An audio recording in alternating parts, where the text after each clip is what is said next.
Nadie se creía en ese momento que yo trabajaba probando videojuegos. He seguido rallies desde un helicóptero. Sony cambió las reglas del juego. No, Manuel, que quiero hablar contigo, por favor, que me voy a tu casa. Y yo, pedir aquí en mi casa. Digo, ¿esto qué es? Se mira y me dice, director general, vas a ser tú. Y ocurre cualquier situación, yo puedo ir a la cárcel. Perdón que no suene mal, pero lo puede hacer cualquiera. Y no todo el mundo es Ibai Llanos, la suerte no existe. Nadie llega a nada si no es con la ayuda de las personas. El trabajo tiene que ser disfrutar. Tenemos a las personas por delante, ya, muchos lo dicen, pero no todo el mundo lo hace. ¿Os han presionado por comunicar cosas que igual no sentíais tan cómodos, pero que querían que saliesen?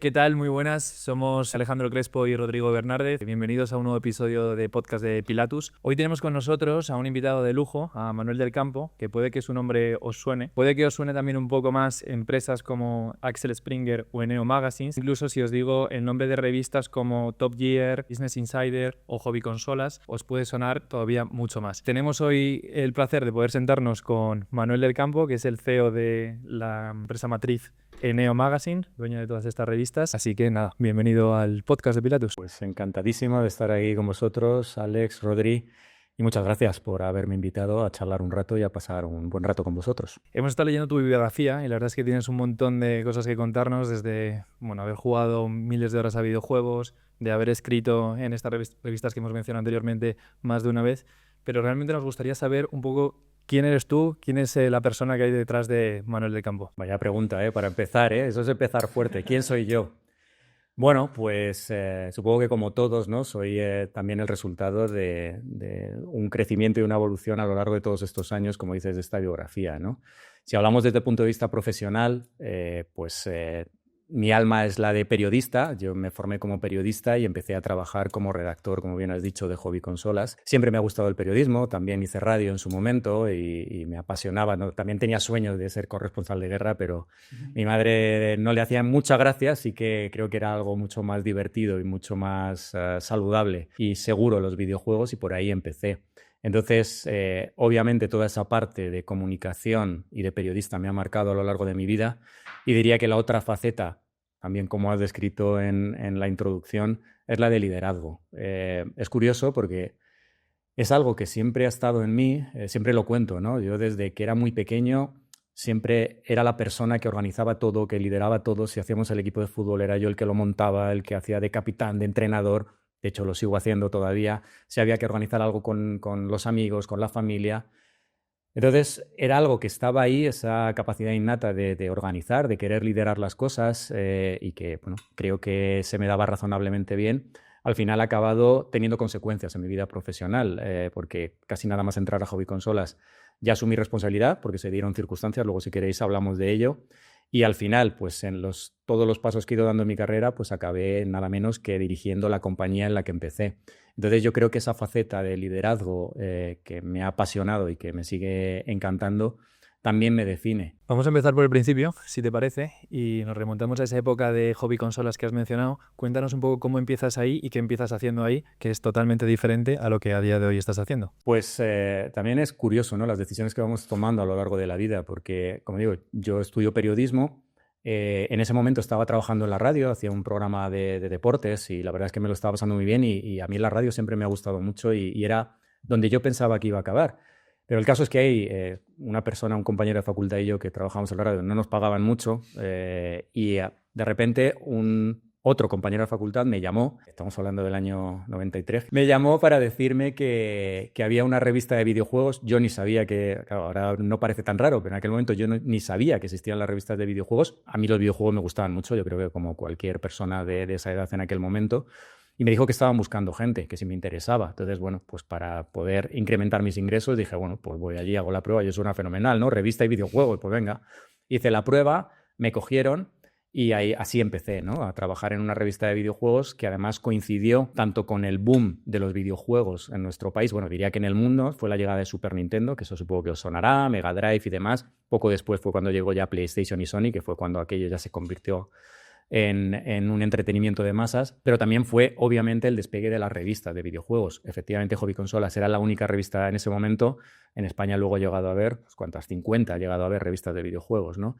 Entonces, pues entré en un momento muy bonito porque fue el momento del despegue de todo, ¿no? Entonces, lo que para mí era, bueno, yo de momento hago esto hasta que me salga algo en la radio, pues acabó convirtiéndose en mi trabajo finalmente, porque además se dieron una serie de circunstancias en las que yo, bueno, que básicamente una revista de la competencia que salió fichó a la mitad del equipo de hobby consolas, y entonces yo a los 2 meses de entrar ya tenía responsabilidad, ya era jefe de sección, y a partir de ahí fui creciendo, ¿no? Entonces, ¿cómo recuerdo esa etapa? Pues la recuerdo de mucho trabajo, de mucho esfuerzo, pero la recuerdo muy divertida, muy divertida. O sea, nadie se creía en ese momento que yo trabajaba probando videojuegos. Ahora, a lo mejor ya no resulta tan raro, ¿no? Porque está obviamente más a la orden del día. Pero hace más de 30 años aquello era como una especie de locura, ¿no? Yo decía, ¿qué trabajas? No, yo pruebo videojuegos. Como que pruebas, que te pagan por probar videojuegos. Sí, me pagan por probar videojuegos. Entonces, es también interesante pensar cómo en aquel momento yo empecé a disfrutar mucho de mi trabajo. O sea, no me daba cuenta, pero estaba en un trabajo en el que disfrutaba mucho. Y eso, al cabo del tiempo, también se ha quedado en mí para, cuando me ha tocado ser CEO, tratar de que la gente que estuviera trabajando pudiera disfrutar. O sea, creo que, hablando de aprendizajes, creo que ha sido uno de los aprendizajes de mi vida. El trabajo tiene que ser disfrutar. Y yo creo que vosotros también disfrutáis con el vuestro, y disfrutar, por supuesto, significa que tienes que trabajar, que tienes que esforzarte, que hay retos, que hay dificultades, que hay decisiones complicadas que tomar cuando tienes más responsabilidad, pues más todavía, pero hay que disfrutar. Y yo en aquel momento fue algo natural, porque trabajar con videojuegos, estar viajando por todo el mundo, asistir a presentaciones en Estados Unidos, en China, en Japón, o sea, cosas alucinantes que para una persona de 20 y tantos años que tenía yo, pues claro, me parecía normal, pero no era normal, ¿no? Y la recuerdo con mucho cariño por eso, porque sobre todo recuerdo disfrutar mucho y trabajar mucho. O sea, no es incompatible. Se puede trabajar mucho y se puede disfrutar, porque si disfrutas y te apasiona lo que haces, al final no lo ves como un trabajo, lo ves como una afición más. Así que la recuerdo con mucha diversión, y fijaos, pues todo eso al final se quedó ahí para que cuando llegó mi etapa de tener que liderar la compañía, pues tratar de seguir llevándolo, ¿no? Y que la gente disfrute mientras trabaja. Antes de nada, decir que así nos lo quitamos, que Rodri y yo éramos fieles lectores de pequeño de hobby consolas. Lo recordábamos comiendo. Ahora hay más de uno que también se siente identificado con esto y que leíamos sobre los videojuegos y demás. O sea que Manuel era uno de los que lo contaba cuando conocí a Manuel, ese momento especial de ir con mi abuelo, que ya no está, a comprar la revista. Ese día era especial. Y cuando creo que muchos de nosotros escuchas la palabra hobby consolas, te lleva a un momento de tu infancia muy feliz. Totalmente. Hace poco la revista alcanzó los 400 números, y les pedimos a los lectores que nos mandaran mensajes en los que recordaran algún momento especial que habían vivido con la revista. Bueno, o sea, de verdad ha sido uno de los momentos más maravillosos y gratificantes de toda mi vida, porque recibimos miles de mensajes en los que nos contaban experiencias personales realmente alucinantes que habían tenido con la revista, como a veces como compañía, otras como distracción e incluso como consuelo, ¿no? Gente con enfermedades que decía que la revista había sido su gran consuelo, gente que había conocido a su pareja, a su novia o a su novio, lo había conocido leyendo hobby consolas, y siempre relacionaban el inicio de su relación con la revista. Gente que haciendo la mili, cuando se hacía la mili, pues la revista era lo único que les ocasionaba cierto placer o distracción. La verdad es que la revista consiguió un vínculo emocional tan fuerte con los lectores que ha permanecido a lo largo de generaciones, como bien comentaba Rodri, que sinceramente me cuesta pensar en otra revista aquí en España que haya conseguido lo mismo, vínculo que permanece todavía, ¿no? Y creo que eso tiene que ver, evidentemente la temática ayuda mucho, eran los videojuegos, y los videojuegos pues para los chicos, para cualquier edad ya, pues es algo que se convierte en algo muy importante, ¿no? En un hobby y una distracción muy importante. Pero quiero pensar que también tiene que ver con la pasión que los que hacíamos y hacemos la revista, le poníamos a nuestro trabajo, ¿no? Pasión que, de nuevo, viene porque disfrutábamos de nuestro trabajo. Es que al final todo está relacionado. Si disfrutas de tu trabajo, ese disfrute se transmite a la gente, a tus clientes, a tus lectores, a lo que sea. Y esa pasión al final les llegaba de tal manera que nos identificaban porque salíamos en las fotos. ¿Cuánta gente ahora cuando me ve me recuerda, bueno, tú eres el que te hacía las fotos con Lara Croft, cuéntanos, no sé qué? O sea, es algo que la gente se piensa que me molesta en absoluto. A mí me hace de verdad muchísima ilusión que la gente se acuerde de eso, porque nos veía personas, nos veía gente como ellos, que tenía el privilegio de trabajar en una revista como Hobby Consolas y probar videojuegos. Y de verdad ese vínculo emocional para mí ha sido o es una de las satisfacciones más grandes que he tenido en mi vida. Estaba pensando ahora en esta época de 20 y pico años que al final te dedicas a redactar y a escribir sobre videojuegos, que te dedicas a viajar por todo el mundo, a conocer países que seguro que no hubieses conocido si no hubieses sido por esta oportunidad. ¿Con qué anécdota o con qué experiencia te quedas antes de empezar a ser el CEO de la revista? ¿Con qué anécdota te quedas o experiencia de esta etapa? No puedo quedar con muchas. Nosotros hemos hecho viajes que a mí me costaba realmente creer que estaba haciendo eso, ¿no? Yo por ejemplo, he montado en un Ferrari con el sobrino de Ayrton Senna, con Bruno Senna, donde estaban presentando un juego de carreras de Ferrari, ¿no? Entonces pidieron a un periodista que se montara con él. Entonces yo me monté con él y de repente me vi allí a 300 kilómetros por hora en un circuito de velocidad. El tío iba tan tranquilo, a mí me miraba, yo estaba a punto de vomitar. Me llevó allí 2 vueltas o 2 o 3 vueltas. O sea, cuando acabé no sabía ni dónde estaba. O sea, el tío muerto de la risa, claro. Esa puede ser una. Pero también he podido conducir coches de Fórmula 1 en algunas de las presentaciones que hemos hecho. Nos han llevado a viajes, decías que hemos visto, a viajes a la muralla china, ¿no? Porque también había un juego que se desarrollaba allí y demás, los viajes a Japón o a Estados Unidos. He seguido rallies desde un helicóptero, íbamos siguiendo a Carlos Sainz, íbamos en el helicóptero, nos parábamos para verle cómo daba las curvas, volvíamos a coger el helicóptero, nos montábamos. O sea, yo de verdad he hecho cosas que jamás en la vida pensé que podía hacer y todo esto también se relacionaba con la revista, claro.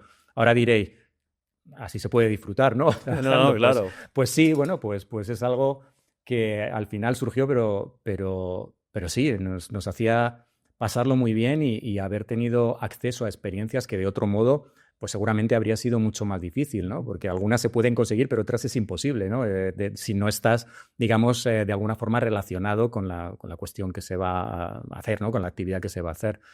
Entonces, sí, yo podría estar aquí, podríamos dedicar un podcast entero a todas las cosas que hemos hecho, gracias a que además en ese momento, cuando tienen ese boom los videojuegos, las compañías van a saco, ¿no? Entonces era una especie de competición a ver quién hacía la presentación más espectacular, a ver quién llevaba a los periodistas a hacer lo más alucinante posible, la actividad más alucinante posible, porque claro, eso pues luego acababa teniendo, claro. Hemos estado aquí, pensando, no sé qué, no sé cuántos, ¿no? Entonces, sí, la verdad es que, muchísimas.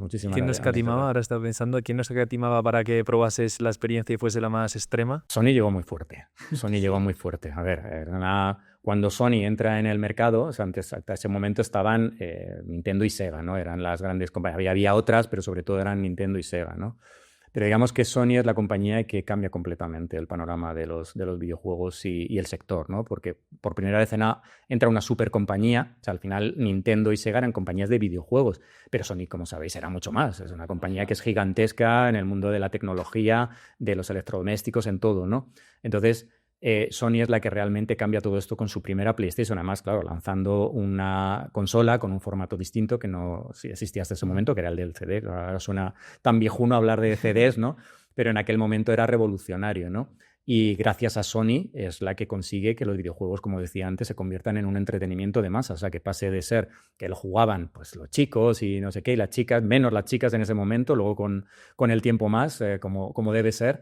Pero gracias a Sony aquello pues llega a todo el mundo, a todas las edades, a todos los géneros, y eso hace que se convierta en un entretenimiento de masas. Entonces Sony llega muy fuerte, o sea, llega muy fuerte, bueno, lo puedo decir, nos llevaba a los viajes en primera clase. O sea, yo viajaba a Japón a ver los videojuegos en Japón, o viajaba a Estados Unidos a ver, por ejemplo, el rancho de Skywalker, que también nos llevaron, allí de Lucas, y ahí con todos los Ewoks y todo esto por ahí, pues nos llevaban en primera clase. O sea, yo en mi vida había volado en primera clase y nos llevaban en primera clase. O sea, desde el minuto 1 no te faltaba de nada, ¿no? No, era alucinante. Es verdad, también por ser todo eso luego cambió, luego ya dejó de hacerse así.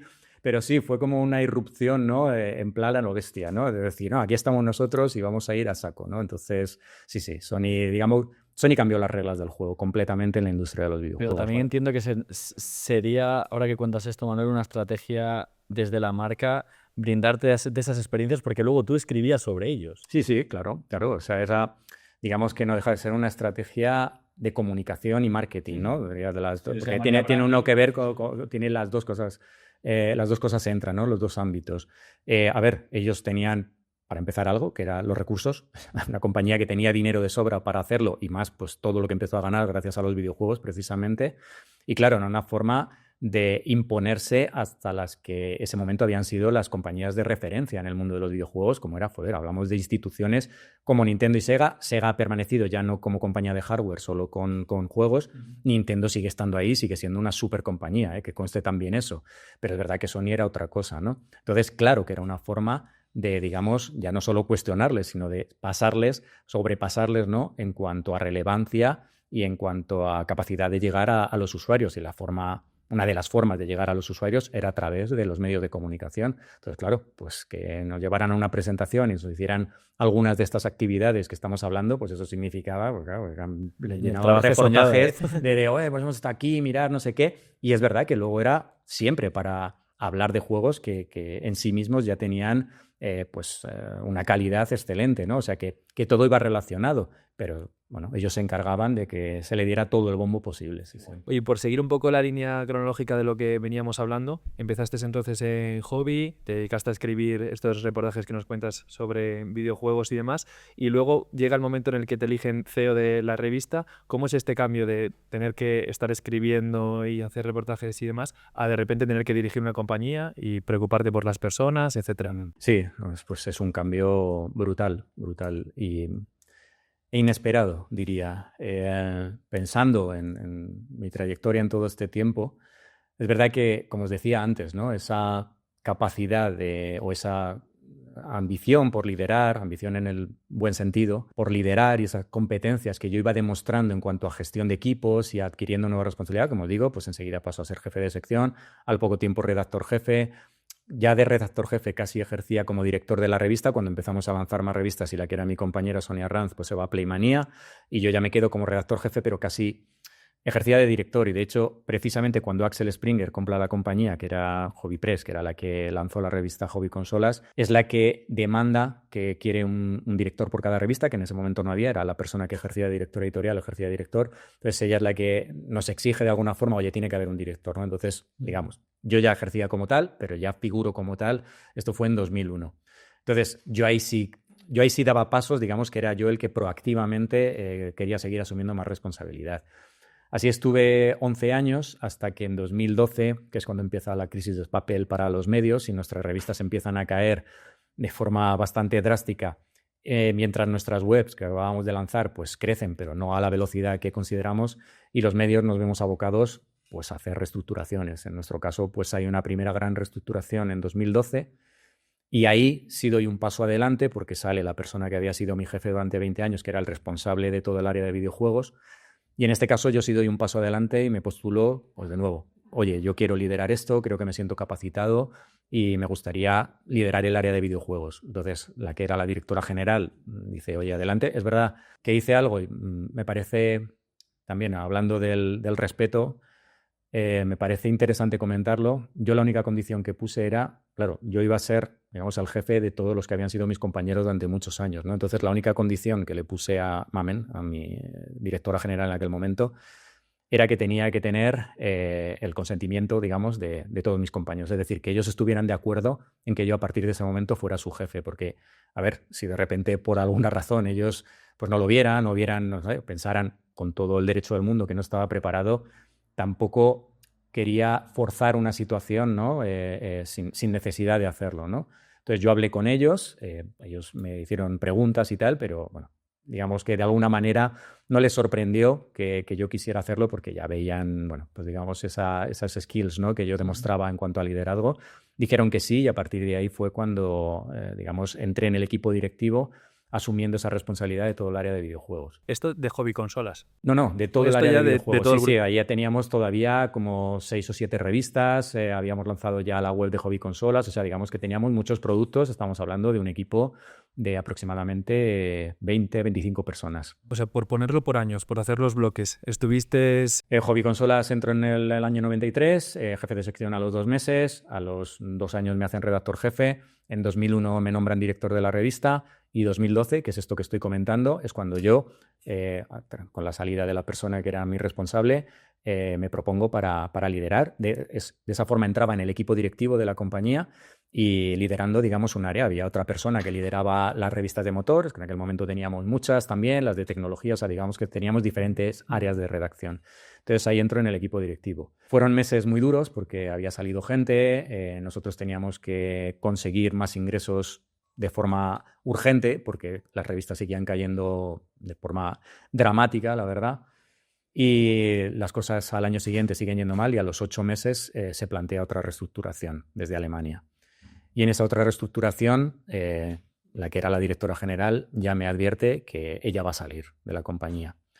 Como yo era parte del equipo directivo y obviamente pues también era uno de los sueldos más altos, yo daba por hecho que iba a salir de la compañía también. Además, esto también es creo que una anécdota curiosa e interesante de contar, ¿no? Porque yo estaba de viaje, me fui de viaje a Sri Lanka con un amigo y fuimos allí de viaje, yo asumiendo que yo iba a salir de la compañía en cuanto llegara. Además, la reestructuración iba a ser a mi llegada. Recuerdo hablar con Mamen Perera, la que era directora general, y tuvimos una conversación: no, Manuel, la cosa está muy mal, yo voy a salir de la compañía y tal. Y yo, sale Mamen, vamos a salir todo el equipo directivo, ¿no? Entonces, cuando yo llegué de Sri Lanka, esto era marzo de 2013, llegué y cuando llego me encuentro, claro, venía en el avión allí con el jet lag, y me encuentro como 10 mensajes de Mamen que quería hablar conmigo. Quiero hablar contigo y tal. Recuerdo, le dije a mi amigo, joder, qué prisa tiene por despedirme. Digo, qué prisa tiene por despedirme. Digo, no puedo esperar a mañana. Y claro, yo le respondí, oye, mira, Mamen, estoy cansado. Yo ya hay marzo con pantalón corto, imaginaos con este tiempo, ya aquí con pantalón corto, camiseta, me voy a mi casa y mañana ya que me despida y ya está. Digo, no, Manuel, que quiero hablar contigo, por favor, que me voy a tu casa. Y yo, joder, ¿a despedir aquí en mi casa? Digo, ¿esto qué es? Entonces ya digo, bueno, vente y nos tomamos un café aquí abajo y tal. Se vino y entonces al venir, pues nos tomamos el café y yo allí esperando, digo, bueno, cuéntame. Y me empieza a presentar un plan que dice, mira, tengo que presentarle a Alemania un plan en el que tengo que dejar claro pues cómo queda el equipo directivo y demás. Entonces me empieza a decir nombres, pues aquí va a quedar este, aquí va a quedar el otro, no sé qué. Yo no me veía en ningún lado, entonces digo, bueno, joder, macho, sí que le está dando vueltas para decirme que yo voy a estar fuera y tal. Y entonces llega un momento que solo quedaba la posición de CEO, de director general. Y entonces se queda así, me mira y me dice, el director general vas a ser tú. Mirad, o sea, todavía lo recuerdo, yo estaba sentado en una banqueta, no me caí de espaldas de milagro. O sea, yo ni lo esperaba, ni lo había pedido. Bueno, ya digo, si yo esperaba que me iban a despedir, ¿no? Y claro, o sea, yo entré en shock porque no sabía ni qué decir. Claro, yo digo, Mamen, ¿estás segura? O sea, que yo no tengo ni idea de dirigir una compañía. No, Manuel, bueno, tú has demostrado que tienes una capacidad de liderazgo brutal, todo lo estamos viendo, todo lo hemos visto, a mí me ha quedado claro, Alemania lo tiene claro, no sé qué, tal. Y yo fue como, no, os estáis equivocando. Bueno, no sé ni cómo digerí ese día, o sea, yo estaba como en una nube hasta el punto de que no dormí en toda esa noche y después de pensarlo mucho, a los 2 días me presenté en el despacho de Mamen y le dije, oye, que no, que muchas gracias, pero que esto me queda grande, que yo no puedo ser el CEO de esta compañía, que creo que me falta preparación. Y bueno, Mamen es una persona a la que adoro, pero que es muy persuasiva. O sea, vamos, Mamen, si te quiere convencer de algo, te va a convencer. Pues no sé cómo lo hizo, pero en media hora me pegó un repaso que yo salí de allí del despacho diciendo, bueno, pues nada, pues habrá que aceptarlo. Y así me convertí en director general. La salida del despacho, a partir de ese momento te conviertes en el director de... Bueno, pasaron más cosas, pero vamos, en cosas resumido, que eso daría para otro podcast, pero sí, o sea, básicamente. Resumido es 2013, sales del despacho y te conviertes en el director de las revistas de Business Insider. Sí, ya de toda la compañía. O sea, cuando hablamos ya no hablamos solo del área de redacción, hablamos de toda la compañía, departamento comercial, departamento de marketing. O sea, me convierto en el country manager, CEO de Axel Springer en España. O sea, todo el negocio de Axel Springer, digamos, yo soy el responsable. O sea, eso supone pues cambiar mi contrato, o sea, cosas que para mí me sonaban a ciencia ficción. No, ya no tienes una relación laboral, ahora es una relación mercantil. Eres alta dirección, ya tienes que tener otro contrato, hay que hacer un contrato nuevo y no sé qué. O sea, y responsabilidades también. Eso responsabilidad toda. O sea, eso era lo que a mí me abrumaba, ¿no? O sea, precisamente, antes no lo he mencionado, ¿no? Pero para mí otro de los valores es la responsabilidad. O sea, supongo que va en alguien como yo que le ha gustado tanto liderar, me da igual que sea, como digo, mi equipo de fútbol o una cena de amigos, pero yo la responsabilidad me lo tomo completamente en serio, o sea, hasta un punto que quizá es excesivo, ¿no? Pero creo que es bueno que sea excesivo, ¿no? Entonces, el hecho de pensar que iban a depender de mí 100 personas, que yo ya no pensaba en 100 personas, pensaba en 100 familias. O sea, 100 familias van a depender de mis decisiones, de lo que haga o deje de hacer. Entonces, claro, ese nivel de responsabilidad era el que me abrumaba, pero el que, bueno, pues como me ha pasado en otras veces en mi vida, pues una vez que ya se decidió y decidí que iba a ir adelante, obviamente nadie me ponía una pistola en la cabeza. Si hubiera dicho que no, por mucho que Mamen hubiera intentado convencerme, pues obviamente o me habría ido de la compañía o lo que sea, ¿no? Pero cuando ya digo, oye, pues adelante, ¿qué tengo que perder, no? De hecho, yo iba pensando, 6 meses voy a durar. O sea, en cuanto se den cuenta de que no tengo ni idea de nada, porque ahí te entra el síndrome del impostor directamente. O sea, yo es como, no sé nada, no he hecho nada en mi vida, estos se van a dar cuenta enseguida. Entonces, claro, yo tenía claro que la responsabilidad iba a ser enorme, enorme en todos los sentidos. No solo, por supuesto, lo principal son las personas, pero de repente son las oficinas, son, por supuesto, la cuenta de resultados, es cualquier cosa que pase. O sea, la responsabilidad de un CEO es también penal. O sea, si ocurre cualquier situación, yo puedo ir a la cárcel por mi responsabilidad. O sea, eso, claro, eso me lo decían abogados y tal, y yo era como, gracias por animarme, así da gusto, esto me motiva más, ¿no? Yeah. Es que si haces algo más y hay algún problema en las cuentas o lo que sea, voy a la cárcel, ¿no? Pero sí, enseguida ya asumí, o sea, yo tengo también esa capacidad, ¿no? Que una vez que ya tomo la decisión, es pues adelante, a por todas. O sea, yo me voy a dejar la piel, si duro 6 meses, y por lo menos a morir con las botas puestas. Pues nada, al final 12 años que llevo ya. Si toda esta parte, todo esto que surgió, cómo llegó todo, te llegó esta responsabilidad, cómo al final te desenvolviste en ella, ¿crees que fue por suerte? ¿Crees que fue porque alguien apostó por ti y confió en ti desde el primer momento? ¿Crees que fue por actitud tuya? ¿Qué crees que ha condicionado el hecho de que tú hayas llegado hasta donde has llegado? Muy buena pregunta, Alex. Bueno, para empezar, yo tengo una filosofía en mi vida que es que la suerte no existe.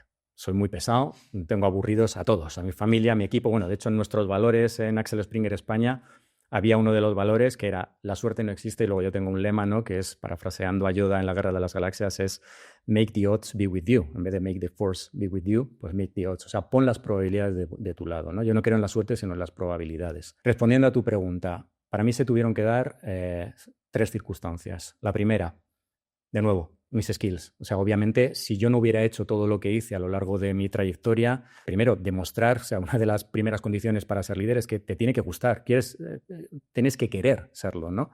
Entonces, bueno, yo quise serlo y entiendo que durante toda mi trayectoria lo demostré en los diferentes puestos de responsabilidad que había tenido. Si no hubiera hecho todo eso y si no hubiera dado los pasos, que di en su momento, no habría sucedido. O sea, esa es la primera condición. La segunda condición, las oportunidades. Volviendo a la suerte, ¿no? Creo que era Einstein el que decía que la suerte es cuando se junta el talento y la oportunidad, ¿no? Si no existen las oportunidades, es imposible. Esto es curioso, ¿no? Y es un poco paradójico, porque si os fijáis, os he contado, se tuvieron que dar circunstancias negativas para que yo asumiera puestos. La primera, como os digo, en Hobby Consolas, pues que ficharon a todo el equipo de Hobby Consolas y se llevaron a los que eran los supuestamente mejores talentos. Luego creo que se demostró que había más talento en la compañía, ¿no? Pero se tuvo que dar esa circunstancia. Y ahora se ha hablado que hubo 2 reestructuraciones para que yo primero pudiera acceder al equipo directivo y segundo, tuvo que salir la que era mi responsable y mi jefe, la directora general, una persona fantástica y una profesional brillante, para que yo pudiera tener la oportunidad de llegar a director general. Entonces, las oportunidades, esa sería la segunda. Y la tercera, y creo que para mí la más importante, las personas. O sea, si Mamen no hubiera confiado en mí, evidentemente yo no sería director general. Ella es la que me propuso, ella era la que lo propuso a Alemania, y por supuesto luego desde Alemania el equipo directivo confió en mí. Como os decía, lo he resumido mucho antes, pero aquí hubo muchas entrevistas, conversaciones, ellos vinieron aquí, porque claro, ¿quién es este Manuel? ¿De dónde ha salido? ¿Cómo que va a dirigir la compañía? Y demás, ¿no? De verdad, yo cuando oigo o leo, ¿no? a personas decir, no, yo es que lo he conseguido todo, solo, y no sé qué, no me lo creo, sinceramente. Nadie llega a nada si no es con la ayuda de las personas. Puede ser un consejo, puede ser una mentoría, puede ser alguien que te ayuda en un momento dado. O sea, es fundamental que las personas te acompañen y te ayuden. Y yo, en mi vida, he tenido el privilegio de contar con personas que han confiado en mí, que me han ayudado. Entiendo que porque en parte me lo he ganado. Vuelvo al punto número 1, ¿no? Porque he demostrado que soy confiable, que puedo asumir responsabilidad, que tenía las skills suficientes. Pero si no tienes a las personas que te ayuden y te apoyen y confíen en ti y cuando surge la oportunidad digan, Manuel va a ser, es imposible. Así que, de verdad. Y esto me lleva a que siempre hay que ser agradecido luego con ellas. O sea, que no se nos olvide las personas que nos ayudan en nuestra vida. Bueno, ya lo veis que yo siempre estoy encantado de mencionarlas a todas, porque es que para mí ese agradecimiento tiene que permanecer siempre, porque esas personas son los que nos ayudan a llegar a donde llegamos. Entonces, siempre hay que ser agradecidos y no olvidarse nunca de ellas. Manuel, después de todas las preguntas nos estás dejando... estamos aquí... Sudando la gota gorda. Sí, o sea, muy profundo, muy bonito, y estoy seguro de que la gente que te escuche lo va a agradecer. Cuando aceptaste nuestra invitación y ir escuchando toda tu trayectoria, enhorabuena por ella, y creo que ha sido exitosa en el aspecto de escuchar que has disfrutado haciéndolo, y creo que eso es uno de los significados del éxito. Al haber empezado de redactor y acabar de CEO, director general del grupo, entiendo que has vivido toda esa transición de la revista física, del papel, a lo digital. ¿En qué momento os disteis cuenta que eso estaba empezando a pasar y cómo lo gestionasteis? Tarde. En nuestro caso tarde, y lo reconozco abiertamente. Sí, precisamente a mí digamos, la estrategia que a mí me encomienda Alemania cuando me nombra CEO de la compañía es liderar la transformación digital. Como digo, ya habíamos lanzado las webs, pero prácticamente no tenían recursos, apenas teníamos tráfico, y las revistas seguían siendo básicamente el 80-85% de nuestros ingresos, de nuestra facturación, ¿no? Entonces sí, la he vivido desde el principio. O sea, es verdad que ha sido un proceso y una transformación apasionante, pero muy dura. Lo acabo de comentar antes, estas reestructuraciones tienen que ver con eso. Y en nuestro caso, sinceramente, fue tarde. Es curioso porque nada más comprarnos Axel Springer en el año 98, lanzamos una web que se llamaba Conecta Juegos, fíjate, todavía me acuerdo, de hecho creo que todavía lo tenemos por ahí. Y bueno, no sé quién fue, pero la web empezó a funcionar y demás. Pero claro, ¿qué ocurre? Como toda inversión que os voy a contar a vosotros, pues al principio hay que invertir y no vas a ver resultados. Y más estamos hablando que era el principio del comienzo de la era de Internet, o sea, en el año 2000.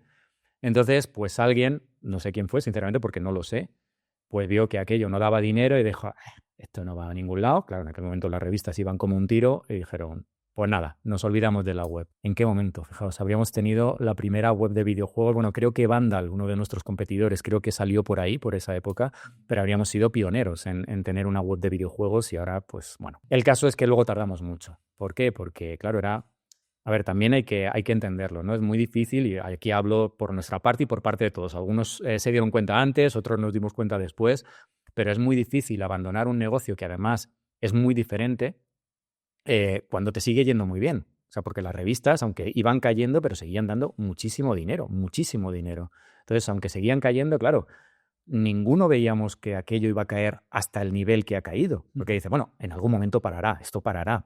No, eso no paraba y seguía, cada año seguía cayendo. Y mientras tanto, pues veíamos cómo nativos digitales que salían, en el caso, por ejemplo, hablo de videojuegos, que era cuando yo empecé a ver todo esto, pues veíamos nativos digitales, pues como he mencionado, como Vandal, como Mary Station, que iban surgiendo y nos iban comiendo, como se dice, y nos iban comiendo la tostada, ¿no? Entonces, reaccionamos tarde. O sea, cuando ya quisimos lanzar las webs, pues nos costó muchísimo más levantarlas porque ya nuestros competidores eran mucho más fuertes. Ahí es verdad que jugó un papel muy importante nuestras marcas. Claro, al fin y al cabo volvemos, Hobby Consolas, Computeroi, Autoville, eran marcas muy reconocidas y, como no voy a tampoco a obviarlo, el talento que teníamos dentro. Al final, cuando tienes talento del bueno, pues te va a servir para print y te va a servir para digital. Pero fue un proceso muy duro y muy complicado. Porque, como digo, dice, no, bueno, pues será escribir igual. No. Son dinámicas de trabajo muy diferentes, son formas de medir muy diferentes. Hablamos de ventas de revistas a tráfico web, son modelos de negocio diferentes. Hablamos de un modelo de negocio transaccional directo con los lectores a vivir de la publicidad, que son lo que tienen las webs. Eso me interesa mucho. ¿Cómo lo gestionasteis? ¿Cómo vuestra principal fuente de ingresos, que eran las revistas, cambiaron? ¿Hubo una transición hacia hacer dinero por otro lado de otra forma, con otro modelo? Pues de una forma muy complicada. O sea, mira, cuando a mí me nombran director general en 2013, empiezo a tener claras varias cosas. Primero, la estrategia tiene que estar clarísima. Es verdad que en los años anteriores, como digo, lanzando las webs, todavía no estaba claro por dónde íbamos a ir. Entonces seguimos con las revistas, no sé qué. Claro, yo... También por el ejemplo de Axel Springer, que en este sentido fue uno de los que se dio cuenta primero. Digo, Axel Springer a nivel global, no en España. Bueno, de hecho se estudia su transformación digital en Stanford. Es como un ejemplo, un best case de lo que se debe hacer.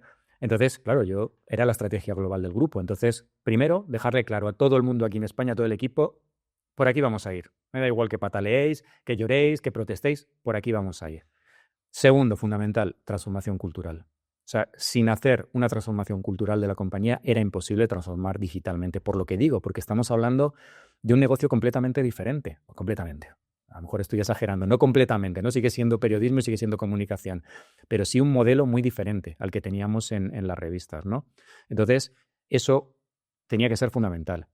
Luego, insistencia, o sea, no cejar. Seguir, y además aguantar, porque al principio los resultados, como decía antes, no llegan, como pasó cuando os comentaba con esa primera web, pero ahora no había marcha atrás, o sea, es que teníamos que seguir intentándolo y sabíamos, bueno, yo no sabía cuánto iba a durar, pero el primer año fue muy duro porque empezamos a meter cada vez más recursos en las webs sin que, o sea, yo no tenía... Alemania nos estaba sustentando financieramente, pero no invirtió para lanzar las webs. O sea, yo tenía que manejar, como se dice esto, ¿no? Si tiras de la manta de un lado, pues te destapas por un lado y si tiras por otro, ¿no? Entonces había que hacer un equilibrio increíble para conseguir, sin descuidar a las revistas, que eran, por decirlo en plata, las que nos seguían dando de comer, hacer crecer a las webs. Entonces, era muy complicado cómo íbamos desviando poco a poco recursos, pero sin romper ese equilibrio, porque si desviabas demasiados recursos se te podían caer las revistas y si no ponías los suficientes, pues no podías crecer a la velocidad que teníamos que crecer. Y eso, pues sinceramente, para mí y para mi equipo fue un máster de... O sea, yo siempre hablaba de mentalidad startup, vosotros que os voy a contar, ¿no? De tener que hacer encaje de bolillos, optimización de recursos, o contención de costes al máximo, pero al mismo tiempo, claro, estábamos en un momento de inversión. O sea, es que había que hacer crecer a las webs a toda costa, insisto, sin descuidar a las revistas. Y también para mí uno de los aprendizajes muy importantes, y esto es curioso porque yo lo vi en ese momento, de nuevo, como tantas cosas, simplemente aplicando el sentido común, que es lo que he tratado de hacer siempre en mi vida y más como director general CEO de la compañía, pero que ahora Xavier Marcet, si le conocéis, uno de mis referentes y expertos en liderazgo en España, él lo dice siempre, dice, cuando en las grandes oportunidades tienes que poner a los mejores. O sea, olvídate, y en aquel momento, no digo que las revistas las descuidáramos, pero digamos que los talentos con más potencial son los que empezamos a llevar hacia las webs, porque digamos que las revistas las hacíamos ya de memoria, las hacíamos con los ojos cerrados, o sea, no era un problema para nosotros, dominábamos perfectamente y sin embargo el negocio digital era el que teníamos que hacer crecer. Entonces, tras varios intentos, ensayo y aprendizaje, pues de nuevo, mentalidad startup totalmente, fue cuando nos dimos cuenta de que había que poner a la gente con mayor potencial a llevar las webs. Y pues con todas esas decisiones, de repente, pues esto fue 2013, en 2015, ¡pum!, nuestras webs se dispararon. Empezaron a dispararse de una forma espectacular. De hecho, en 2015 tuvimos un resultado en la compañía espectacular, porque todavía las revistas que han seguido cayendo desde entonces, seguían dándonos mucho dinero, pero las webs empezaron a dispararse porque empezaron a ganar tráfico. En aquel momento el mercado publicitario estaba muy activo y entonces nos disparamos. Pero fue realmente complicado y también nos llevamos... Pues, aquí hubo una vez que me llamaron de la Universidad de Navarra a explicar todo este proceso de transformación digital. También hubo muchos aprendizajes, por ejemplo, en temas operativos, ¿no? En aquel momento empezamos a probar el tema de las redacciones, ¿no? Pues venga, vamos a integrarlas todas, ¿no? Porque esto, como es periodismo, pues nada, aquí todos. Y nos dimos cuenta de que eso era una locura. ¿Por qué? Porque los ritmos de trabajo son diferentes. Una revista, o sea, todavía en un periódico se puede parecer más, pero en una revista, nuestras revistas eran, bueno, mensuales o quincenales, ¿no? Entonces, pues tienen sus ciclos, sus cierres, tú cierras la revista, te pones la siguiente. Las webs, que os voy a contar, no entienden de periodos, son 24/7. Entonces, eran dinámicas diferentes. Como decía antes, son KPIs diferentes. En la revista mide las ventas, aquí tienes que medir pues, el tráfico, la permanencia de la gente en las webs y demás.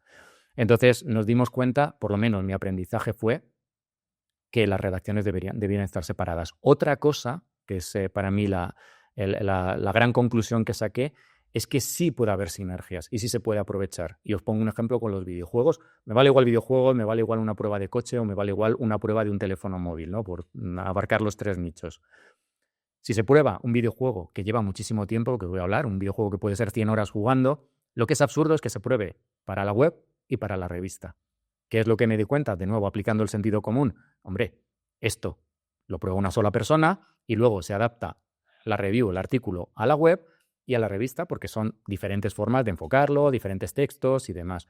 Entonces, eso es lo que aprendimos. Las redacciones deben tener, y de hecho así lo hemos mantenido, una cierta independencia, pero se aprovechan las sinergias para optimizar recursos. Entonces, todo eso, pero eso, Rodri, fue aprendiendo sobre la marcha, o sea, porque antes de eso pues nos pegamos bastante bofetones tratando de, no, ahí empujando, no, que tienen que trabajar juntos. Pues claro, pelea, no sé qué, discusiones, esto no funciona, esto no sé qué.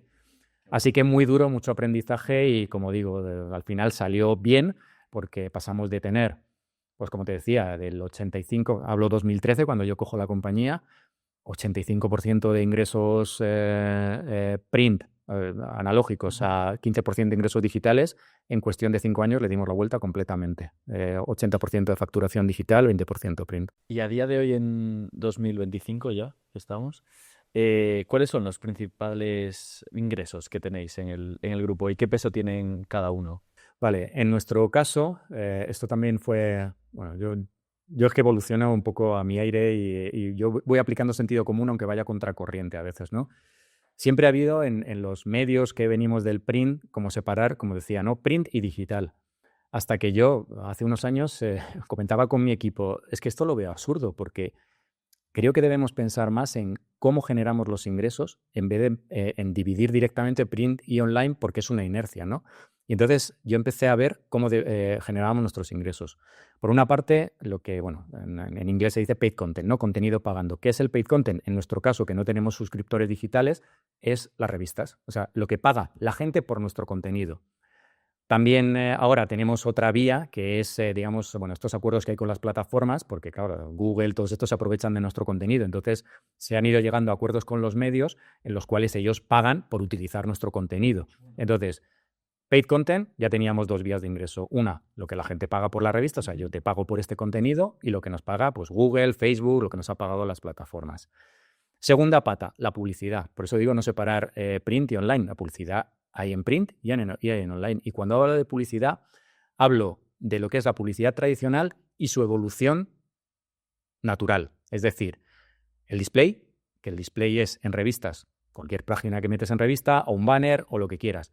Y la publicidad programática, que en el fondo es lo mismo, ¿no? En las webs. Eso es la publicidad para mí tradicional, ¿vale? Esa sería la segunda fuente de ingresos. Y la tercera, en nuestro caso, es lo que yo empecé a denominar, bueno, esto cuando lo vea mi equipo se va a reír porque yo soy especialista en crear nombres para todo también, entonces yo tengo que tener nombres chulos para todo. Entonces se me ocurrió Business Solutions, ¿no? También tenía que ver por aquello, como teníamos Business Insider, Business Solutions. ¿Qué es Business Solutions? Pues todas las soluciones que ofrecemos de negocio a las compañías utilizando, bueno, o sin utilizar nuestros medios, puede ser utilizando o sin utilizar. ¿A qué me refiero? Eventos. Cuando traemos Business Insider a España, una de las actividades que empezamos a hacer es eventos. Para mí eso no es publicidad tal cual, porque intervienen muchos más elementos, ¿no? Una compañía nos llega, le dice, oye, yo quiero hacer un evento sobre ciberseguridad y me interesa que lo haga Business Insider porque es un referente y demás. Entonces, sí, hay una sponsorización y demás, pero para mí no es publicidad tradicional. Para mí es un servicio que le estamos dando a esa compañía. Aquí también supongo que alguien pensará diferente a mí, pero para mí también Business Solution es branded content. Es decir, branded content es contenido de marca que paga una compañía por pues, hablar de su coche, de su videojuego, lo que sea. Es decir, un contenido que se integra dentro de los contenidos que publicamos en las webs o en las revistas, da igual, porque también puede ser una revista, lo que se llamaba en las revistas Albertorial, ¿no? O Publireportaje, ¿no? Que es más viejuno, que sonaba antes así.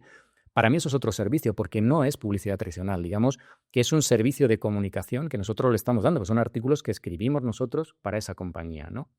Y a partir de ahí incluso pues hemos creado algún tipo, o sea, rodeado en Business Solution, porque incluso hemos hecho eventos en los que no participaban nuestros medios, a la gente le gustaba cómo lo hacíamos y hemos hecho eventos corporativos que nos han pagado por hacer ese tipo de eventos corporativos.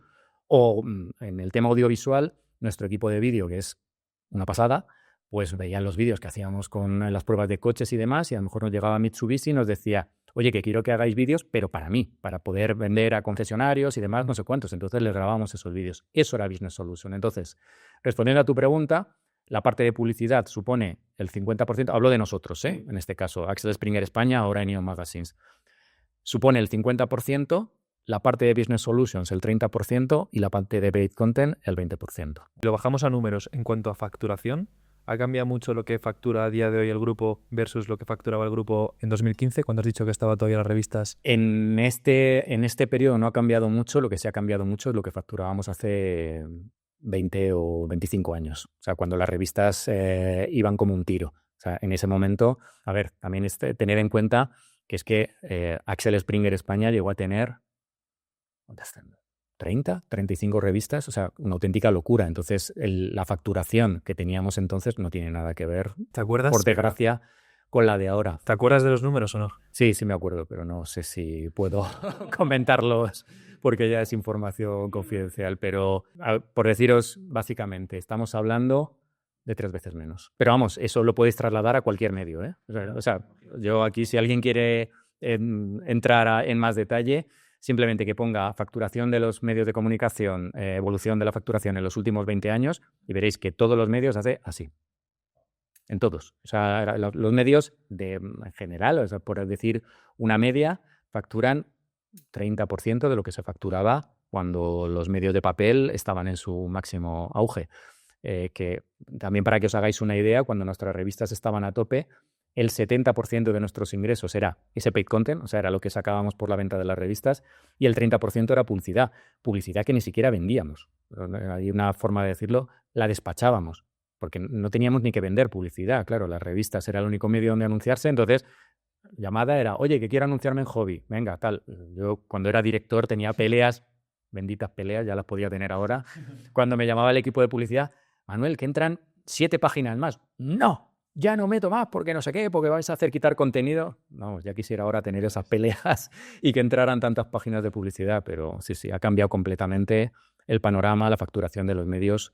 Estamos en un momento muy complicado. Y hablando de esto, ¿cómo ves los nuevos canales o los nuevos medios de comunicación? Incluso vemos pues deportistas o personalidades o políticos que no eligen a medios tradicionales para hablar de ellos o de lo que pasa. ¿Cómo ves estas nuevas canales, vías que hay, como YouTube, como Twitch, como los propios podcasts? ¿Cuál es tu opinión?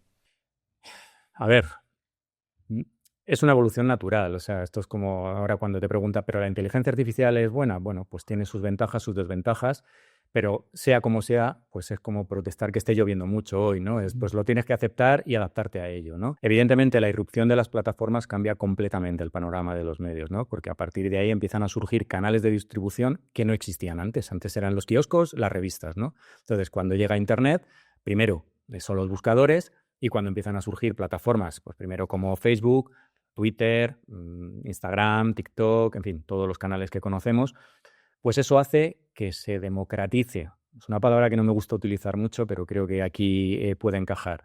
Que se democratice, digamos, la comunicación hasta el punto de vista de que efectivamente una persona como Ibai Llanos o cualquier otra pues pueda convertirse de alguna manera también en, bueno, de hecho lo es, ¿no? En un comunicador, Sí, ¿no? en un medio. Entonces, ¿eso es sano para el negocio o para el sector? Mejor dicho, el negocio ahora hablaremos. Creo que sí. Creo que sí, además hablando, por salir con el ejemplo de Ibai, de una persona que es que además lo hace muy bien. O sea, es que no, te puede gustar más, te puede gustar menos, pero lo hace muy bien. ¿Dónde veo los riesgos? Que efectivamente, perdón que no suene mal, pero lo puede hacer cualquiera. Y no todo el mundo es Ibai Llanos y no todo el mundo puede ofrecer información rigurosa, información contrastada y dedicar los recursos que dedicamos los medios de comunicación precisamente para tratar de que la información sea lo más veraz posible, ¿no? Entonces, ¿en qué se traduce eso? Pues creo que lo estamos viendo. Y que, perdonad que lo diga así de claro, en que Donald Trump llegue al poder, en que haya 70 millones de personas que voten a un señor que sinceramente creo que todos estamos bastante asustados con lo que puede pasar. ¿Por qué? Porque ahora las fake news, la desinformación, están a la orden del día, y más desde que todavía ahora las plataformas, precisamente con la llegada de Trump, han decidido ni siquiera seguir verificando la información, ¿no? Que hasta ahora todavía, bueno, se hacía en Twitter antes de que lo comprara Elon Musk, se hacía en Facebook y en Instagram, y ahora se ha dejado de hacer porque todos han querido seguir la misma estela, obviamente en la línea de lo que quiere Trump. Entonces, para mí ese es el riesgo. O sea, creo que podía haber sido algo muy bueno en el sentido de que, a ver, y yo también lo reconozco, si es que a los medios también nos tienen que poner las pilas. Hemos vivido muy bien durante mucho tiempo porque no teníamos ninguna competencia, y esto creo que ha sido bueno, pero al final, como tantas cosas en la vida y en la historia, pues está teniendo también un lado oscuro que cada vez es más oscuro y cada vez es más peligroso. E insisto, solo hay que ver lo que está ocurriendo ahora con la sociedad, pues lo que ocurrió recientemente en la tragedia de la Dana y bueno, creo que todos sabemos los ejemplos de desinformación, de bulos que salieron, porque cualquiera sale con un vídeo y de repente cuenta una mentira muy gorda, que es una noticia que es falsa, pero que llama mucho la atención porque habla de no sé qué, de no sé cuántos, y sucede. Ese es el riesgo que veo. Y tiro del hilo un poco con esto, porque ahora que además lo estábamos comentando cuando comimos, hablamos de medios tradicionales y mencionamos ahora la palabra veracidad y ese contraste de información que quizás en estos medios tradicionales pues cualquiera puede hablar, cualquiera puede opinar sin saber si realmente es cierto. Nosotros desde nuestro punto de vista, yo también pienso que los medios tradicionales al final también entendemos que clientes o gente que sustenta o empresas, el sector público, el gobierno, etcétera, paga a estos medios tradicionales que son los que comunican. ¿Cómo nosotros también nos podemos fiar de esa veracidad de los medios tradicionales cuando sus clientes es gente que está interesada en contar cosas que igual no son tan veraces o que simplemente quieren contar algo por su propio interés? Una pregunta muy, muy pertinente. Vamos a partir de algo que es importante dejar claro, y es que esto es un fenómeno que sobre todo ocurre en España. O sea, yo esto es algo que he hablado mucho sobre todo mientras pertenecíamos al grupo Axel Springer, y yo cuando les preguntaba sobre estas cuestiones en Alemania no sucede esto. O sea, lo que nosotros llamamos publicidad institucional, ¿no? Que es la que viene por parte de las administraciones. Como hablábamos antes, es muy importante tener claro que no solo es el Estado central, son cualquier administración, puede ser comunidad, ayuntamiento, todos tienen presupuestos de marketing. Entonces, aquí en España se ha creado un círculo bastante vicioso en este sentido, y es que muchos medios, sobre todo grandes medios generalistas, tienen una gran dependencia de esta publicidad institucional.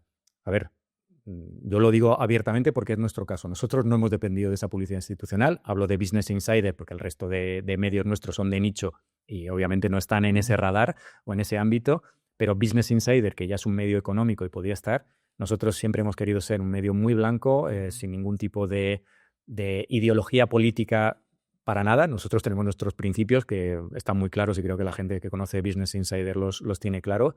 Pero sin ningún tipo de ideología. Entonces, nosotros no hemos tenido publicidad institucional. Nos ha podido llegar alguna campaña, como a todo el mundo, cuando llegan campañas, pues no sé, relacionadas con las temáticas que tratamos, de ciberseguridad o lo que sea. Pero no tenemos esa dependencia, insisto, para bien y para mal, ¿no? Porque cuando vienen mal dadas, como es el caso de lo que está ocurriendo ahora, pues los medios sufren, ¿no?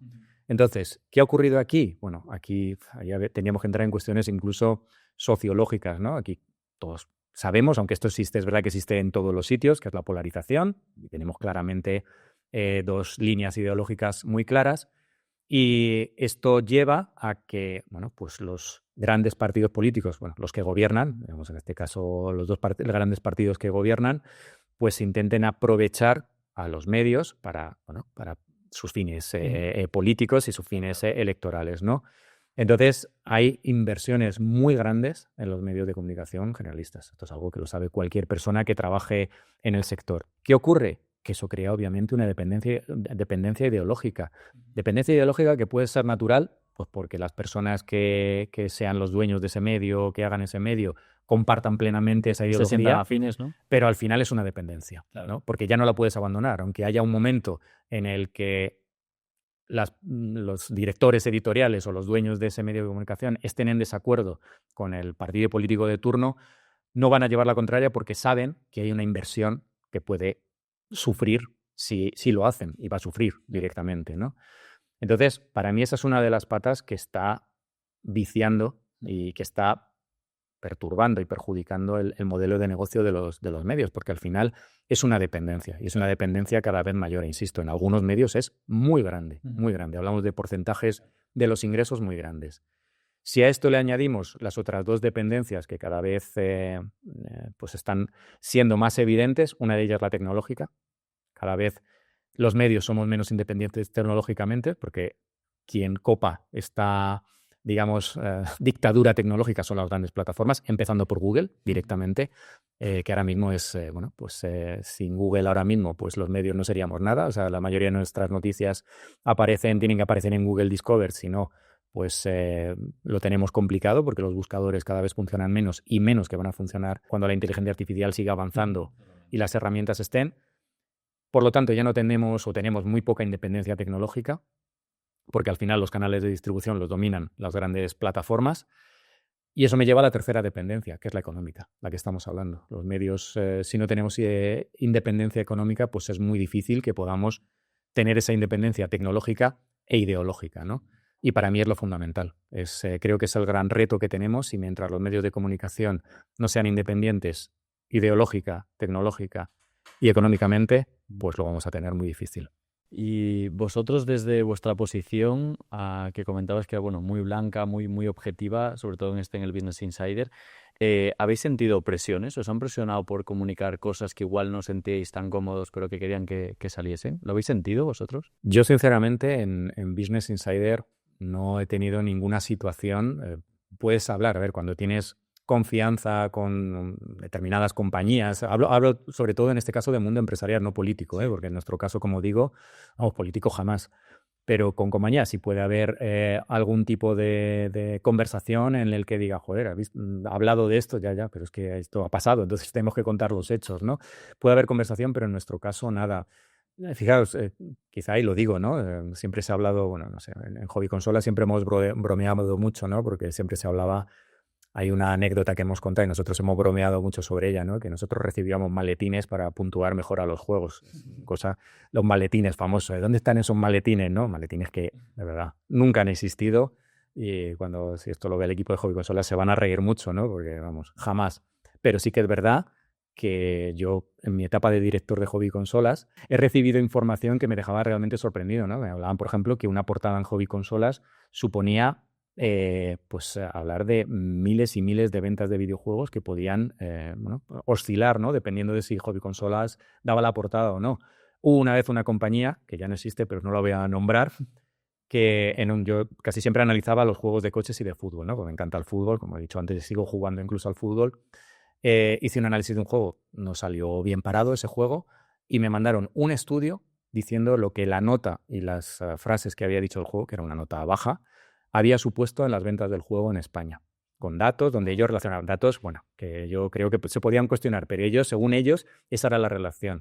Entonces, ¿es una forma de presión? Hombre, se puede considerar que sí. ¿No? Dicho esto, a mí mientras mi jefe, mi responsable no me dijera nada, y si me lo dijera ya veríamos cómo hubiera reaccionado, yo seguía haciendo mi trabajo y decir, bueno, pues lo siento, pero es que el juego es lo que me ha parecido, pues entiendo que vosotros tendréis que tomar las decisiones. Lo que yo no puedo hacer es decir que este juego es muy bueno, porque entonces los lectores me lo van a echar en cara a mí, van a decir, oye, Manuel, que he comprado el juego porque has dicho que era muy bueno y resulta que es una basura. Entonces, eso al final, de nuevo, en el corto plazo nos puede venir bien si esa compañía pues estaba pensando en invertir más o menos en nuestra revista, pero a la larga iba a perjudicar a nuestra revista. Y por eso, Rodri, te hablaba de la independencia, en este caso, cuando digo independencia económica. ¿Qué ocurría? Que en aquel momento Hobby Consolas no dependía de la publicidad, o dependía muy poco, la relación era 70-30, y entonces nos debíamos a los lectores. Y eso te hace pues que seas más independiente y que digas, oye, pues si no te gusta la nota, pues lo siento, pero es que la nota que yo he dado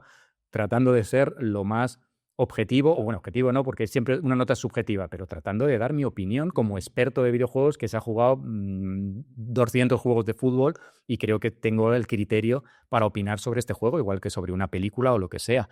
Pero claro, cuando pierdes eso, ya no eres independiente económicamente, dependes de la publicidad, entonces las marcas pueden ejercer más presión. O sea que no te quedes solo con la presión política, quédate también con la presión publicitaria. ¿Cómo ha cambiado? Bueno, ha cambiado todo un montón, está claro, pero ¿cómo cambiarías tú a día de hoy si tienes que empezar a hacer un medio de comunicación y montarlo desde cero? Teniendo en cuenta cómo está a día de hoy todo este panorama que has comentado, ¿cómo lo harías? No sé si montaría un medio de comunicación en estos momentos, sinceramente, después de todo lo que os estoy contando. Pero vamos a soñar, ¿no? Vamos a soñar y vamos a pensar en que llega alguien y me dice, Manuel, toma, aquí tienes un cheque en blanco, quiero montar un medio de comunicación, voy a echar el resto, venga, vamos a hacer, ¿qué harías, no? Trataría de hacer un medio de nicho. O sea, no iría por información general, porque creo que la información general ahora mismo es una commodity y es muy complicado. O sea, tienes que ser una referencia, como puede ser el New York Times, como puede ser el Bild en Alemania, por irme a mi compañía, mi ex compañía, Axel Springer. Entonces, huiría de la información general. O sea, insisto, porque creo que ya hay gente que lo está haciendo muy bien y los referentes, espero que sigan muchos años, pues tienen que seguir siendo ellos. O sea, huiría de eso. Entonces, iría a un ámbito de nicho, seguro. Y trataría de que tuviera el mayor impacto en las personas. Es decir, un nicho que ayudara a las personas. A ver, vuelvo otra vez, me sale el ejemplo de hobby consolas, ¿no? Y ese vínculo emocional del que hablábamos antes, ¿no? Hobby consolas al final ayudó a mucha gente, esto es lo que nos decían, ¿no? Es que, joder, gracias a vosotros me compré este videojuego porque siempre me fiaba de vuestras notas y tal, ¿no? Entonces, lo que hiciera, en el ámbito que fuera, trataría que fuera, o sea, querría que fuera un medio de nicho y trataría por todos los medios de que tuviera impacto en las personas, que ayudara, o sea, que sirviera para ayudar. Yo creo que ahora mismo el objetivo y una de las cosas que están perdiendo los medios es que la gente no les ve valor, no ve valor al que les ayude, salvo que sea un medio de nicho. Por eso el futuro, y os comentaba antes un artículo que ha sacado precisamente el New York Times donde hablaba de que el futuro de las noticias está en los nichos, ¿no? Entonces, iría por un medio de nicho, que tuviera impacto realmente en las personas. Y hablando de modelo de negocio, pues haría todo lo posible porque el modelo de negocio fuera transaccional directo con los lectores. Es decir, bien porque tiene una publicación en papel, que el papel lleva muerto desde el año 2000 y todavía sigue ahí. Y hay medios... Bueno, nosotros tenemos revistas en papel, Eneo tiene 20 Minutos y El Heraldo, Cinemanía, que también es parte de Eneo, sigue también ahí. Entonces, bien por el papel, bien por suscripciones digitales, bien por una newsletter, pero que la relación fuera directa. Es decir, eliminar de nuevo de la ecuación a Google, a Facebook, eliminarlos. No digo completamente, o sea, podemos tener un canal en Instagram o en TikTok, pero sabiendo que eso es simplemente algo, para tener más relevancia, pero que tuviera esa transacción y esa relación directa, porque si no, el futuro sería muy negro. Entonces, eso, nicho, impacto en las personas y que el modelo de negocio fuera una transacción directa. Ese sería el medio que montaría. ¿A qué nicho dirías? Mójate. Pues mira, yo creo que el cuerpo, si me dan ese cheque en blanco y me dice, haz lo que quieras, Manuel, lo que te dé la gana, pues me iría a los temas que más me apasionan y más me gustan. Pues, por ejemplo, desde temas deportivos, de salud deportiva, es decir, desde fitness, desde que hay revistas muy buenas de fitness, pero trataría de hacer algo de alguna manera diferente, como digo, y que tuviera una utilidad mucho más clara para las personas. De viajes, por ejemplo, creo que podría ser. No me importaría hacerlo de finanzas personales. Es verdad que Business Insider hace mucho eso y nosotros hemos potenciado mucho eso, pero no es exactamente, o sea, no es solo ese nicho, ¿no? Business Insider trabaja muchas cosas. Me encantaría hacer un medio de psicología online, de estrategia, de lo que nosotros llamamos en Business Insider estrategia, ¿no? Que es coaching, mentoría. Creo que podría ir por ahí. O sea, me iría desde luego a los temas, a los ámbitos que me encantan y que me apasionan. Me gusta porque compartimos ese mismo público con lo de entrenar, viajar, esas personas que quieren también emprender. Y te quería preguntar también, ahora ya que has dicho cómo está todo el negocio a día de hoy, ¿cómo empezarías también en el caso de hacerlo desde cero un medio de comunicación? ¿Cambiarías alguna decisión que has tomado a lo largo de tu carrera que dirías, de esta parte sí que me hubiese gustado haber elegido otra opción? Pues sinceramente, pienso que todas las decisiones que haya tomado, aunque me haya equivocado, me han servido para aprender, ¿no? Entonces, de nuevo, no puedo estar más contento y más feliz de haber tenido la trayectoria que he tenido, que de nuevo ni había soñado. O sea, si a mí me dicen, ya no hablo cuando entré como redactor, que ya sería, vamos, alucinante, sino incluso cuando era como director, me dicen que voy a llegar a ser el CEO de la compañía y voy a estar 12 años dirigiendo la compañía en la que empecé, pues imaginaos, me había parecido ciencia ficción, ¿no?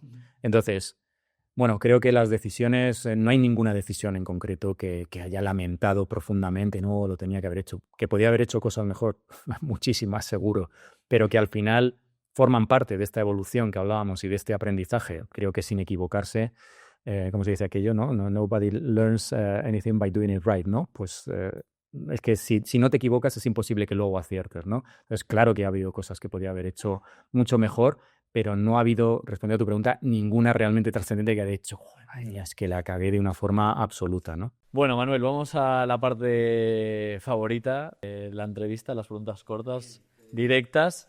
Bueno, Vamos ahorita un a poco mí me está encantando todo, así que... Vamos un poco a la chicha. Después de escucharte, la primera pregunta para mí es obligada.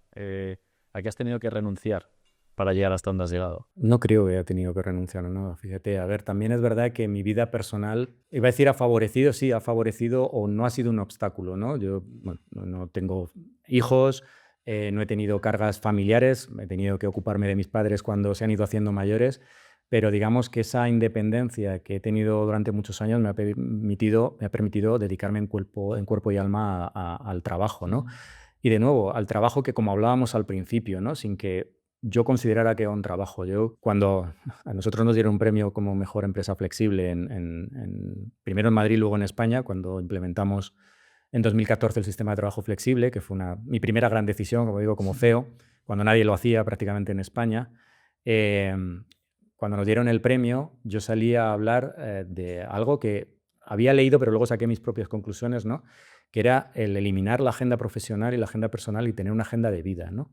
Entonces, esa agenda de vida tiene que integrarse, tiene que estar tan integrada que tú no te des cuenta cuándo estás pasando de un lado a otro, ¿no? Y puedas combinar una reunión con una visita al fisio, con una call con un cliente y con irte luego al gimnasio. O sea, que esa agenda de vida te permita compatibilizar tu vida personal y profesional de una forma, como digo, natural y sin que notes si estás dedicando más tiempo a una cosa u otra, por supuesto, porque tu trabajo te encanta y te apasiona, ¿no? Y es casi un hobby más, ¿no? Entonces, gracias a eso, sinceramente, no tengo la sensación de que haya tenido que renunciar a nada. Y de verdad os aseguro que he trabajado mucho, que os voy a contar, sobre todo en épocas duras, fines de semana, muchas horas, pero siempre de verdad, siempre. No voy a negar, tampoco voy a decir, siempre aquí con una sonrisa. No, claro que he tenido mis momentos y a veces, joder, madre mía. Pero de verdad, nunca he tenido la sensación de que haya tenido que renunciar a algo importante. ¿Qué es lo más difícil de tu trabajo? Lo más difícil de mi trabajo ha sido tener que tomar decisiones muy difíciles en situaciones complicadas.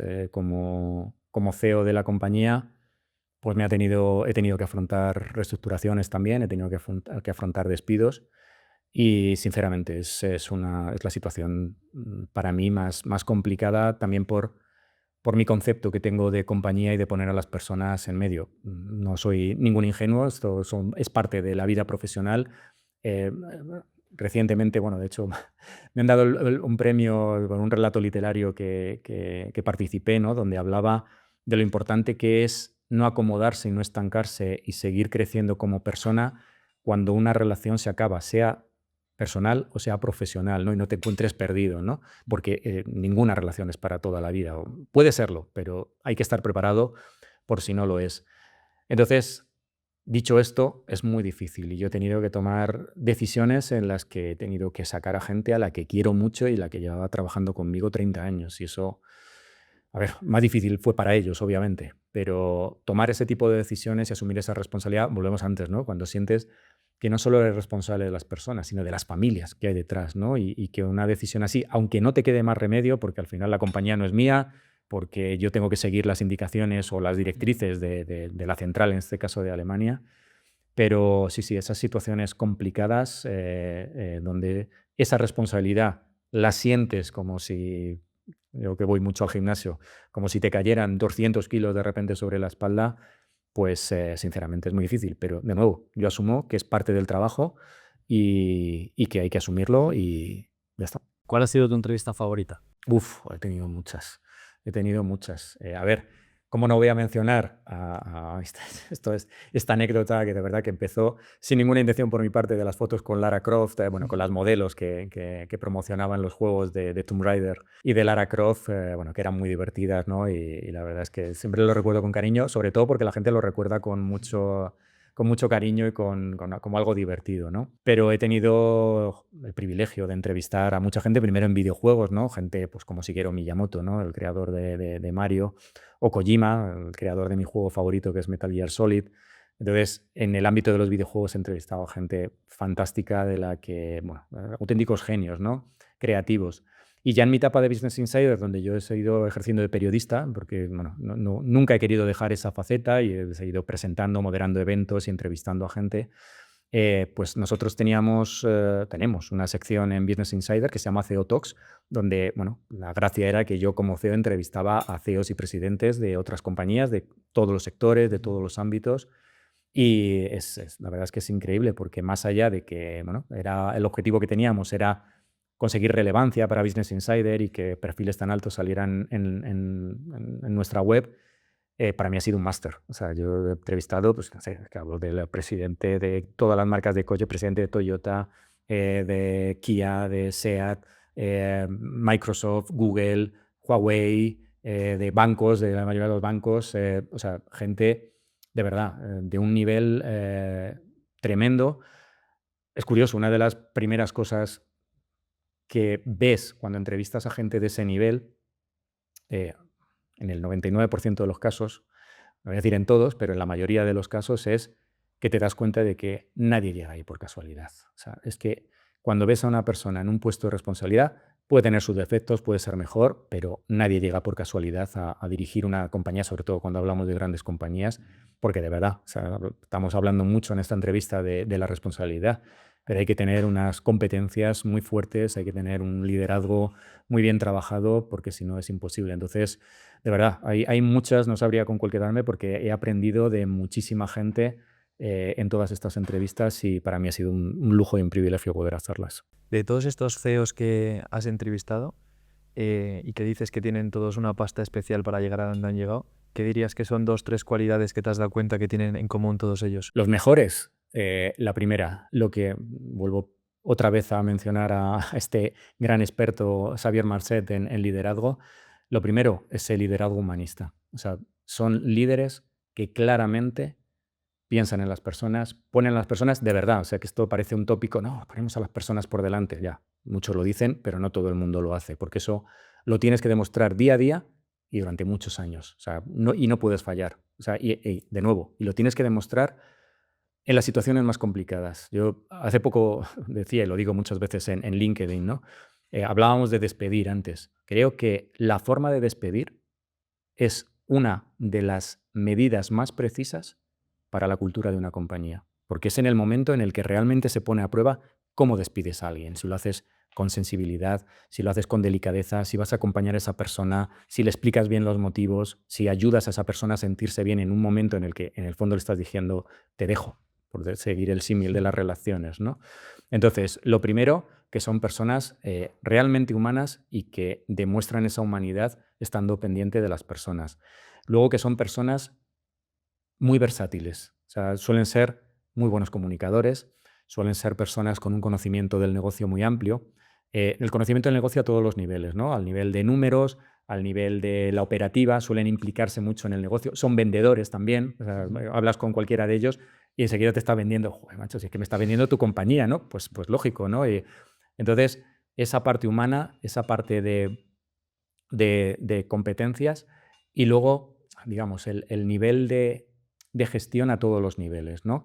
El hecho de que sean personas organizadas, disciplinadas, que sepan cómo gestionar su agenda, que creo que es una parece mentira, pero es uno de los mayores retos que gente de tanta responsabilidad tiene, cómo gestionar nuestro tiempo, cómo que las agendas no nos superen a nosotros, sino que las controlemos nosotros a ellas, ¿no?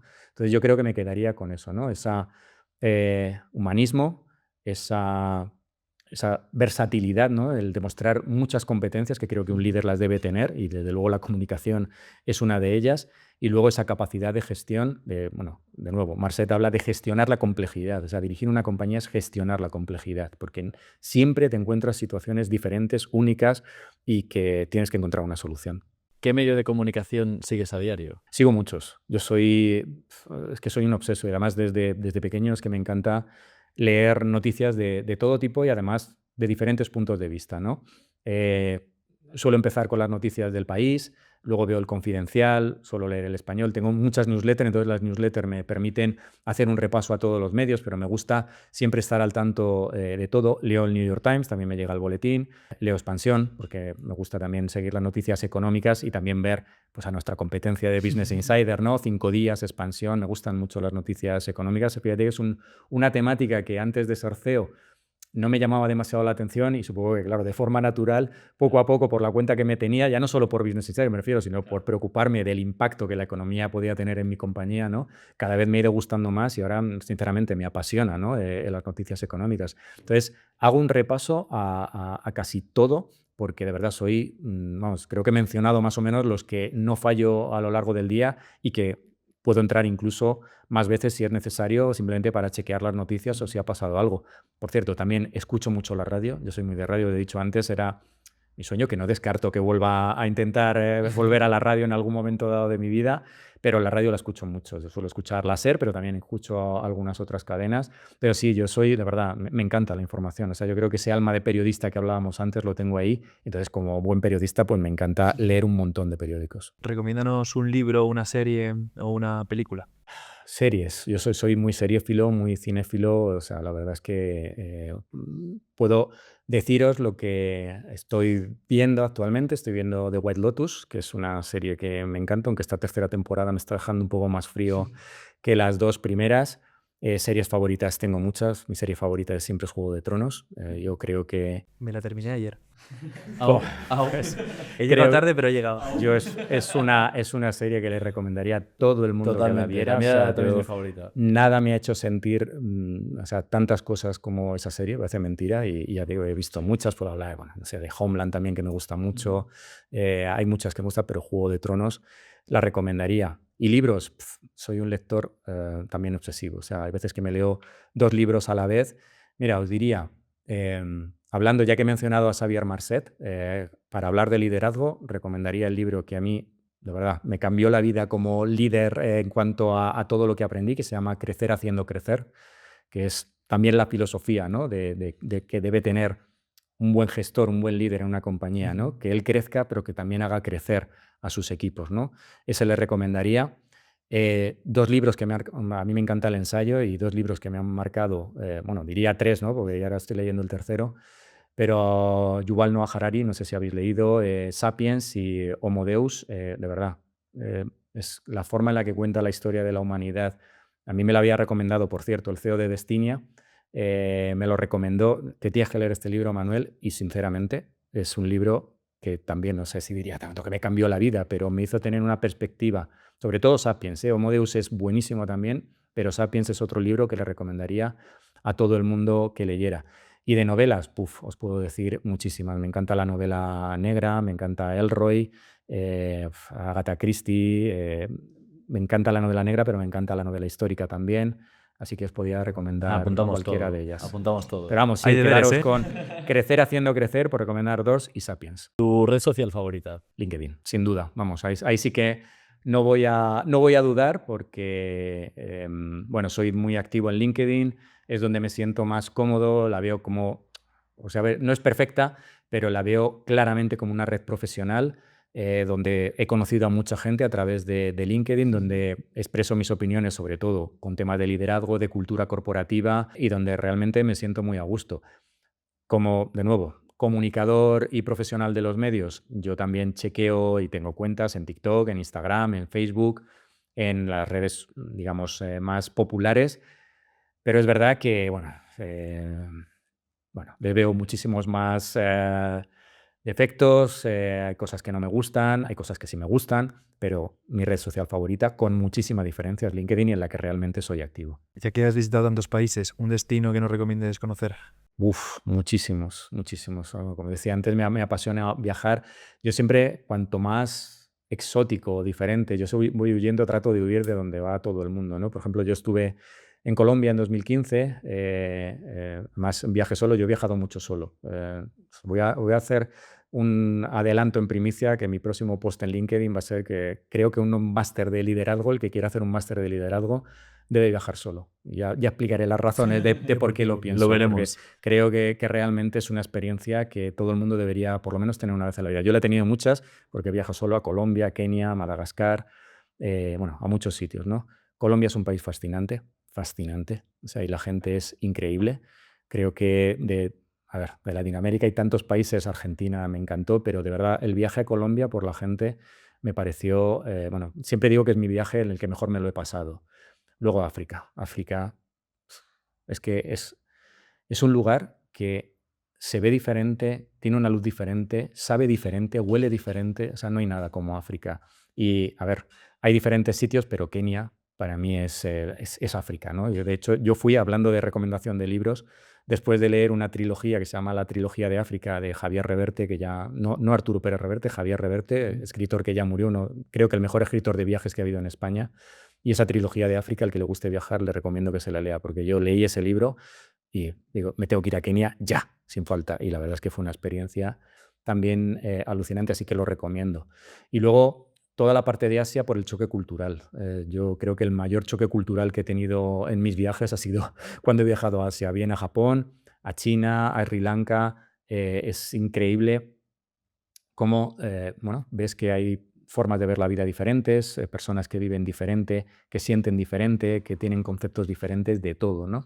Y eso, de ahí viene ese máster que yo creo que es viajar solo, ¿no? Pues te hace ser muy humilde, ¿no? Y sentirte muy pequeñito en este mundo, lo cual creo que está bien, que no nos sintamos el centro del mundo, pero primero, trabajar ese respeto, trabajar la empatía y trabajar la humildad. Viajar te hace ser muy humilde. Y última pregunta para acabar, que yo creo que resume un poco este rato que hemos pasado. ¿Prefieres ser rápido en publicar o ser el primero en verificar? Muy buena pregunta. Ser el primero en verificar, siempre. Creo que actualmente, lo hemos mencionado antes, estoy convencido de que tenemos un gravísimo problema ahora mismo con la desinformación, con las fake news. De nuevo, solo hay que ver lo que está sucediendo en el mundo para darnos cuenta de las graves consecuencias que puede tener el que la información veraz y rigurosa pues, esté perdiendo valor. Entonces, prefiero estar convencido de que lo que vamos a publicar es riguroso y está contrastado antes de ser el primero, sin duda. Manuel, pues hasta aquí la entrevista. La verdad es que ha sido un verdadero placer escucharte. De verdad que me lo he pasado genial. Nos verdad, has es hipnotizado, ¿eh? una- Cuando te has Sí, visto de bueno, tanta me anécdota. alegro. No, yo he estado muy a gusto, muy de verdad. Ha sido interesantísimo hacer todo este repaso primero, que la verdad es que cuando lo veo da un poco de vértigo la de años que llevo, pero de verdad lo habéis hecho muy fácil y las preguntas muy bien tiradas, así que enhorabuena. Pues nada, muchas gracias. Te queríamos dar Y bueno, dos qué cosas bien, que sé que vamos a encima. utilizar. Pásaselo para allá, Rodri. La primera, la funda de ordenador que hemos sacado hace muy poquito con el material Preciosa. Urban, ¿vale? Bueno, el tacto es para estar tocándola constantemente, o sea, voy a estar así. No, es una pasada, de verdad, Y luego, felicidades. Sabemos que eres muy de café. De hecho, te has tomado ya Mucho, un me par de encanta, cafés aquí con me nosotros. encanta. Así que te hemos regalado el termo que también hemos sacado hace poco para que te puedas llevar el café fácilmente a cualquier lado y sobre todo en esos viajes que tantos tienes que te acompañe. Pues sí, no, me acompañará y sí, soy muy cafetero, cada vez me gusta más y nada, tened por seguro que lo voy a utilizar. Oye, muchísimas gracias. Son productos fantásticos como todo lo que hacéis, que es una pasada y os doy la enhorabuena a vosotros porque, vamos, es admirable lo que estáis haciendo y lo que estáis construyendo y seguro que vais a tener éxito. Pues muchas gracias. Muchas gracias, Manuel.